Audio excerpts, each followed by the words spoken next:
اگر کوئی آپ کو بہت زیادہ تنگ کر رہا ہے اور آپ کو لگتا ہے کہ آپ کی انمٹی یعنی کہ جیلسی اس سے یا بہت انٹرفیئرنس زندگی میں بڑھتی جا رہی ہے، تو آپ نے ایک بہت چھوٹا سا کام کرنا ہے. آپ نے کیا کرنا ہے، ایک گلاس لے لیں یا ایک جار لے لیں، اس میں آپ پنک سالٹ جس کو ہم راک سالٹ کہتے ہیں، وہ آپ نے اس میں پنک سالٹ ڈال دینا ہے، ایک مٹھی آپ اس میں ڈال دیجئے. ساتھ آپ اس میں وائٹ ونیگر، تھوڑی سی آپ اس میں وائٹ ونیگر ڈال دیجئے. تھوڑی سی آپ اس میں وہ جو آپ کے پاس لال مرچیں ہوتی ہیں کرشڈ جو آپ کی وہ آتی ہے وہ آپ ڈال دیجئے. اور ایک وائٹ پیپر پہ بلیک پین کے ساتھ اس شخص کا آپ نے نام لکھنا ہے.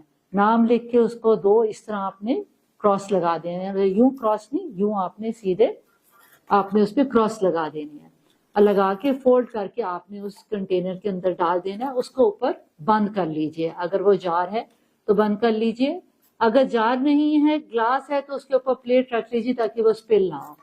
3 دن آپ نے اس کو اپنے بیڈ کے جہاں آپ کا سرہانہ ہے اس کے نیچے آپ نے رکھ کے سونا ہے، بیکاز آپ کی جو مائنڈ کی تھاٹس ہیں، وائبریشنز ہیں، وہ افیکٹ کر رہی ہوں گی آپ کو، تو وہ ساری اس چیز سے نلیفائی ہو جائیں گی. 3 دن آپ نے کرنا ہے. 3 دن کے بعد آپ اس پانی کو پھینک دیجئے. وہ جو پیپر ہے وہ اگر وہ گل جائے گا، اگر وہ نہیں گلا تو آپ اس کو جلا دیجئے. یہ شرطیاں کر کے دیکھیے، اس سے آپ دیکھیں گے کہ جو آپ کو تنگ کر رہا ہے وہ آپ کی زندگی سے نکل جائے گا.